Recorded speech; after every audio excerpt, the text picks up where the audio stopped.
Hello, I'm Adrian Finnegan. This is Counting the Cost on Al Jazeera, your weekly look at the world of business and economics. This week, the gamble that failed. Brexit talks in disarray after Britain's election throws up a hung parliament.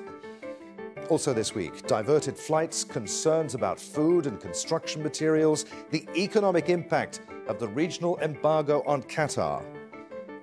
Plus, babies born now in the world's biggest economies are expected to live to 100, but pension systems are falling short by trillions of dollars, why you may have to work past 70 in the years to come.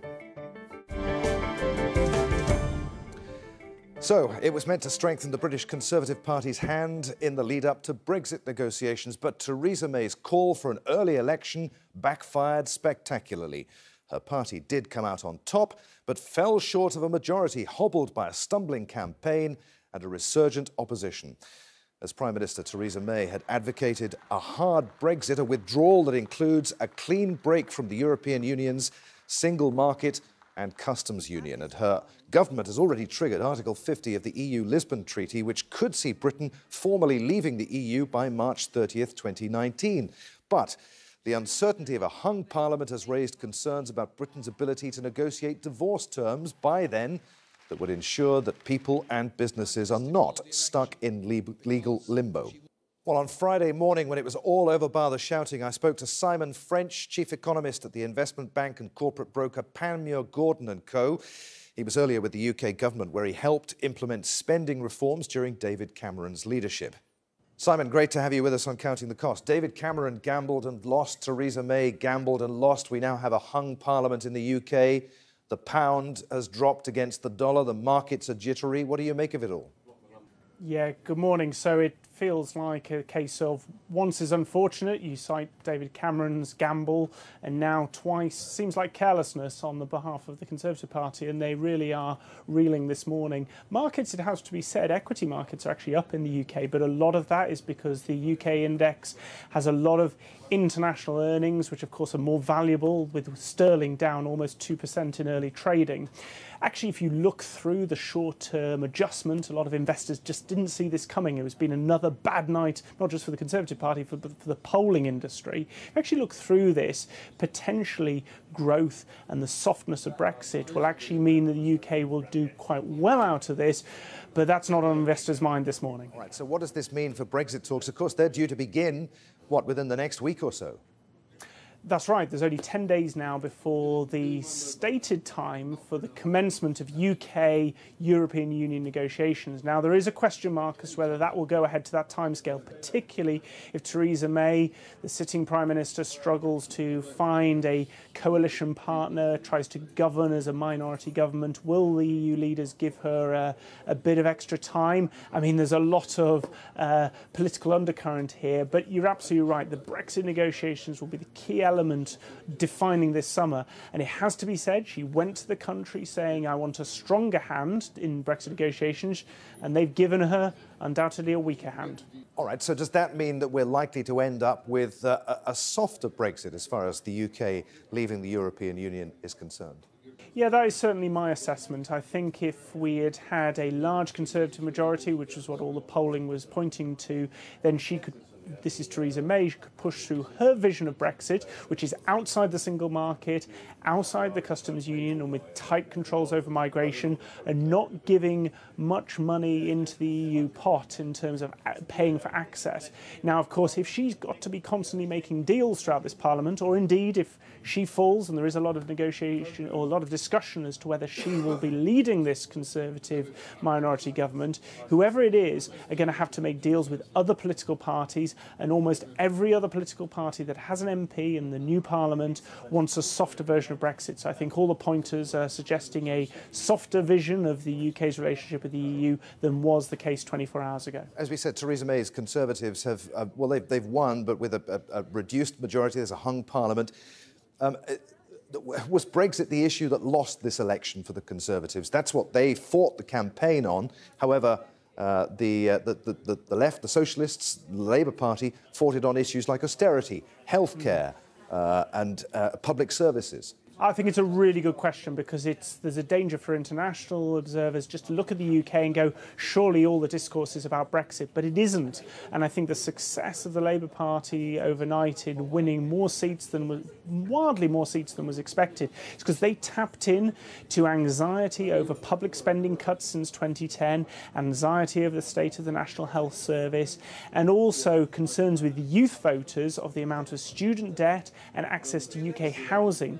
Two big issues, and it has to be said, young voters under 30 who disproportionately like the policies of Jeremy Corbyn were expected to turn out in quite low numbers, and they turned out in droves yesterday, and that really has pushed the agenda more in Jeremy Corbyn's favour and away from the Conservatives who really tapped into an older constituency in recent elections. Finally, Simon, the pound sterling has performed very badly since the referendum result to leave the European Union.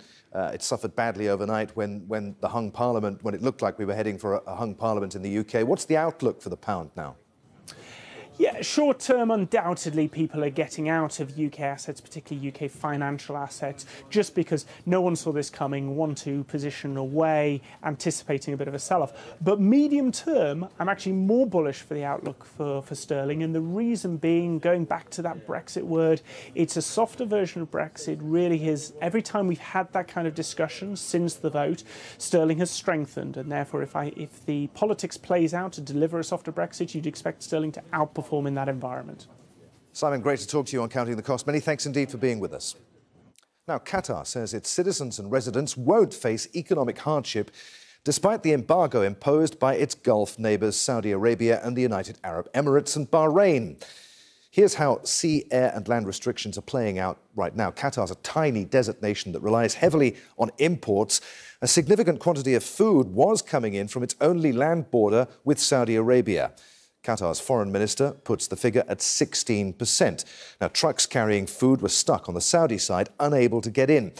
The transport route is also important for construction materials needed for the energy industry and to help Qatar prepare for the 2022 Football World Cup. Saudi Arabia, the UAE, Egypt and Bahrain have blocked Qatar Airways from using the airspace around their country, so the airline is now using alternative routes. The suspension of flights to and from Qatar has affected thousands of businesses and business passengers, people travelling to their home countries. They've been forced to take much longer routes.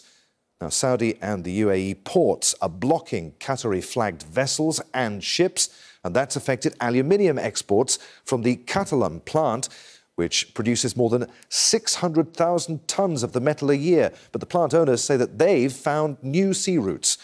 And Qatari-owned sports channel beIN and this network, Al Jazeera, have been blocked in the UAE, and both websites are also unavailable in that country and Saudi Arabia.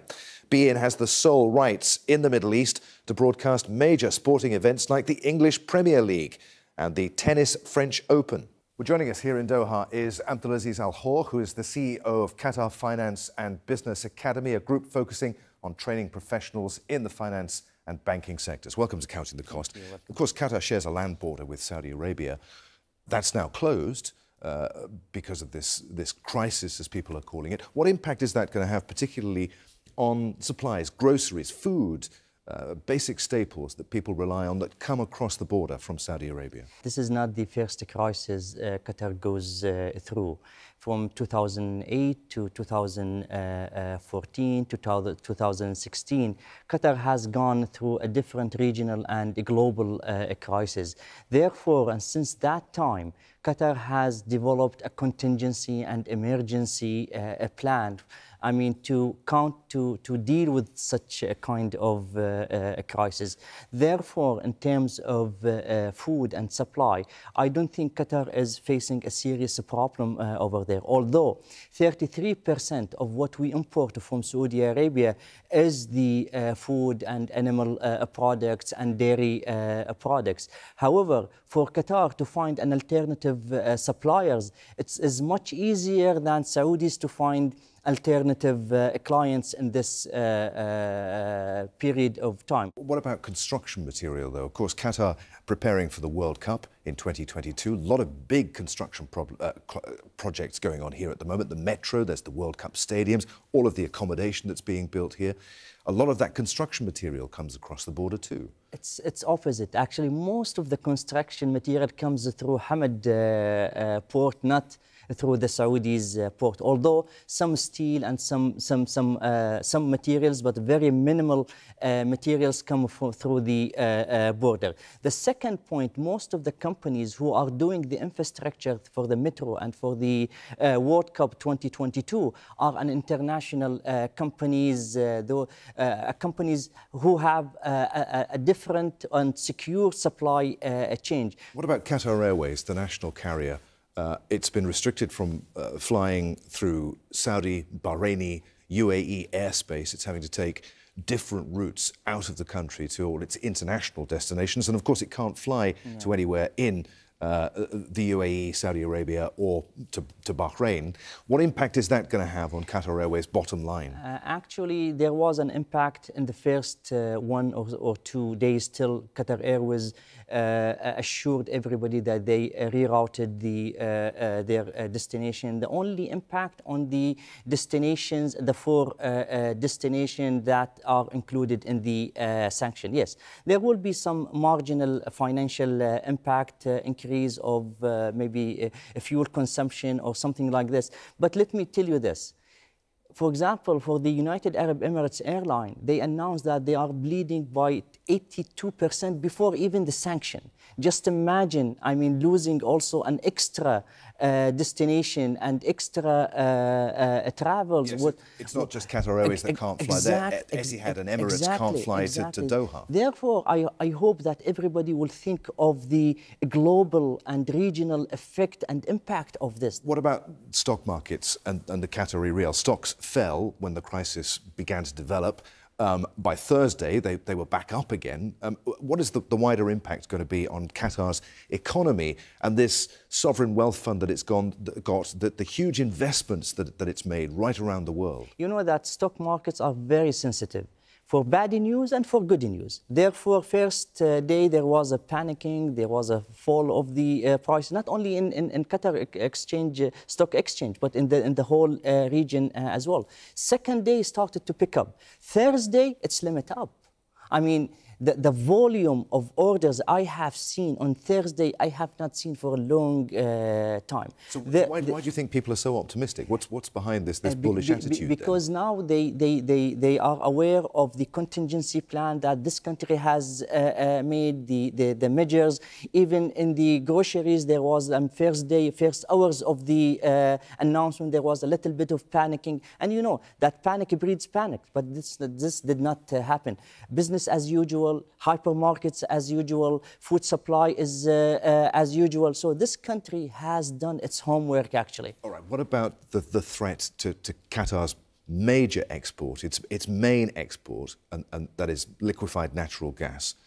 All the routes for the LNG is secured. ExxonMobil announced this. The government has announced this. You know that Qatar exports around 80 billion US dollars.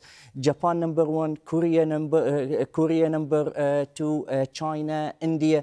The whole GCC represents only 12% of the whole export exercise of Qatar. For the import, the whole GCC represents only 5.5%. All right, so you're pretty confident that Qatar can weather this storm, its economy can weather this storm, and that the country is very much still open for business?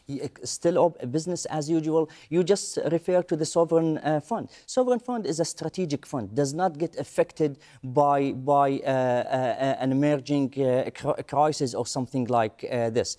Now, Turkey has announced their willingness to cooperate and opening their ports. Iran has announced their willingness to open their ports and to extend cooperation. Okay, well, let's hope that this crisis can be resolved as soon as possible. I'm confident. It requires dialogue and dialogue and dialogue. All right, we'll leave it there. Abdulaziz Al-Hor, many thanks indeed for being with us. Still to come on this week's Counting the Cost, Donald Trump may have turned his back on climate change, but the leader of the world's sixth largest economy is leading a domestic backlash. Why California's governor was busy signing deals in China. But first, South Africa has entered recession for the first time in 8 years. It's added pressure on a government facing corruption allegations and credit downgrades. The governing African National Congress under President Jacob Zuma has struggled to bring down unemployment, which is officially 27.7%. And there's political uncertainty over the financial scandals surrounding President Zuma. Malcolm Webb has more for us from Johannesburg. The government statistics department has announced that the South African economy has entered a recession for the first time in 8 years, following 2 consecutive quarters of negative growth. The largest contraction was in the trade category, followed by a contraction in the manufacturing industry. Just days before, the World Bank announced that it had slashed its annual growth forecast for South Africa to 0.6%, citing lack of investor confidence and political instability. This all comes at a time of economic uncertainty following the March sacking of the finance minister, Pravin Gordhan, who was popular among foreign trading partners and investors who felt that he was a safe pair of hands. Now, babies born today can expect to live beyond 100 in the world's biggest economies if current trends in life expectancy continue. But as people live longer, retirement costs are ballooning. And the World Economic Forum is warning that the money saved is far short of what's needed. It's predicting that the world's 6 largest pension saving systems, the US, the UK, Japan, the Netherlands, Canada and Australia, will have a retirement savings gap of 224 trillion by 2050. Now, add in China and India, which have the world's largest populations, the savings gap rises to $400 trillion by 2050. That's 5 times the size of the current global economy. The World Economic Forum says that unless retirement ages are raised, there will only be 4 working people for every retired person by the year 2050, compared to the current ratio of 8 to 1. And it warns that the global economy won't be able to bear the burden. It's calling for the retirement age to be raised to at least 70 in rich countries by 2050. Joining us now from New York, Michael Drexler, who's head of financial and infrastructure systems at the World Economic Forum. Good to have you with us, Michael. So the WEF says we're sitting globally on a pensions time bomb. Is it really that serious? Hi, Adrian. Thanks for having me. Yes, indeed, we think it's that serious. And it's really due to a confluence of some trends, some of which are, of course, very good. People are living a lot longer than they used to when pension systems were first designed. So somebody who's been born 10 years ago can now expect to probably live in retirement over 40 years because they'll live to about 100 years. And that, of course, means they will spend almost as much, if not more time in retirement than they have spent in their work life, in their traditional work life. And you can imagine what that means, of course, when people save far less than the required 10% of their salary. They don't have the means to support their standard of living as they used to. If you remember when pension systems were first designed, people probably expected to live 5 or 10 years after retirement. So a very good trend, increased longevity, together with lack of investment in the pension system and lack of savings, is creating a funding shortfall by 2050 that is going to be roughly 4 times the size of the world economy, and that's just in the 7 countries we looked at. So indeed, it's very serious. We compare it to climate change, where the need for action really is now, because now you still have enough time to close that gap. But if you wait even another 5 or 10 years, the gap will be so big that measures will be necessary. Michael, we can hear the fire truck racing to deal with this pensions time bomb as we speak. Look, is there any way of avoiding this? OK, you can increase the retirement age, say, to beyond 70. Is there any way of restructuring the way that pensions actually work? Can we head off this potential disaster? Yes, we think it can be avoided through a combination of measures, and all of them are important. One of them is the uncomfortable truth of raising the retirement age, keeping very well in mind that we're not saying people need to work until they die, but simply when people live to close to 100 years, retiring at 65 might just be a bit too early. Number two is increasing access to the pension system. In many countries, including the US, a large part of the population is not part of the formal pension system and therefore does simply not save enough for retirement. Thirdly, pension products need to improve and pension tools need to improve because people are not incredibly well equipped through our education system by thinking about liabilities that are 30 or 40 years down the line. And technology can, of course, help a lot with that. And the last measure we think that's important is, like Singapore did, for example, think of ways of integrating older people into the workforce in ways that are different from a traditional full-time job and therefore are tailored to people in their 70s or even 80s. OK, all of that seems perfectly reasonable, except perhaps, and I can see people throwing things at their television even now, raising the retirement age. What about the argument that we've paid into these pension funds all our lives, we have a set date, and then suddenly someone moves the goalposts? Yes. No, and that is why this debate is so emotional, of course, and rightly so. However, the point to make is, firstly, naturally, and the UK is a good example for that, that change in retirement age can't happen from one day to the next. It has to happen over a gradual period, precisely for the reason you outlined. You can't change a goalpost from one year to the next. But on the other hand, the point to make is indeed people have paid into pension systems for 40 years, but those pension systems now have to also pay them for another 40 years. And if the math doesn't add up, the math simply doesn't add up. Of course, there's another lever. If people keep retiring at the same age, what simply will happen is there isn't enough money for the required replacement, or the recommended replacement ratio of 70% of final salary. And so if people are happy to have pensions that are less than that, of course, the retirement age can be kept constant. So it's really a problem of generating enough money for the time of retirement. And there's only a few variables that obviously influence that, retirement age as being one. If people are happy with smaller pensions, then retirement age can stay the same. But we don't suggest that, because for many people 70% is actually a very sensible replacement ratio. But your point is very well taken. You can't change these things from one year to the next, and that's why we need to start now. OK, Michael, really good to have you with us on Counting the Cost. Many thanks indeed. Thank you very much, Adrian. Now, it is the world's largest polluter and depends heavily on coal, but China is also seeking economic leverage in promoting renewable energy with fast-expanding wind and solar sectors. And Beijing has been hosting dozens of energy ministers from across the world at a clean energy conference. Here's our China correspondent, Adrian Brown.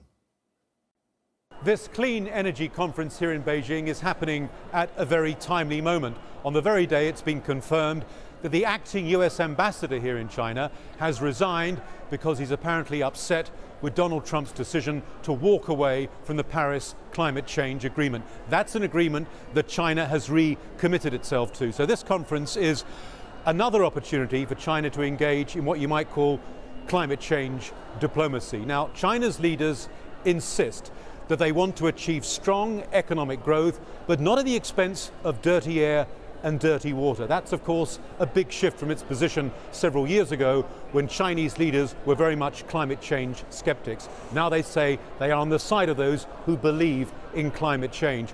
China wants to promote its ideas about green technology and also renewable energy. China is going to be spending about $360 billion in the next 3 years on renewable energy. And that's a story that China wants to stress here in Beijing.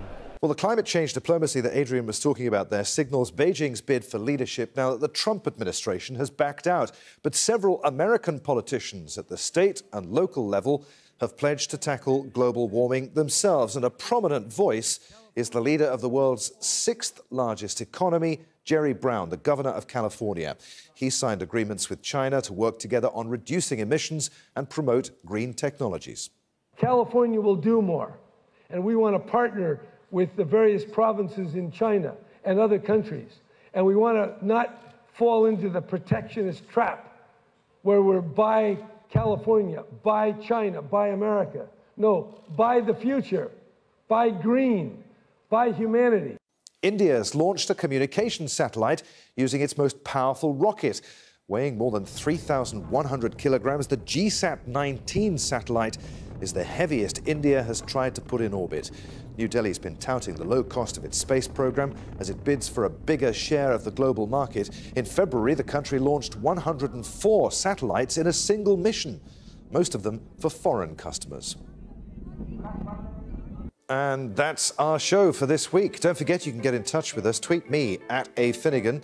Please use the hashtag AJCTC when you do, or drop us a line, counting the cost, at aljazeera.net, our email address. There's plenty more for you online at aljazeera.com/CTC. That takes you straight to our webpage, which has individual reports, links, even entire episodes for you to catch up on. But that is it for this edition of Counting the Cost. I'm Adrian Finnegan from the whole team here in Doha. Thanks for being with us. The news on Al Jazeera is next.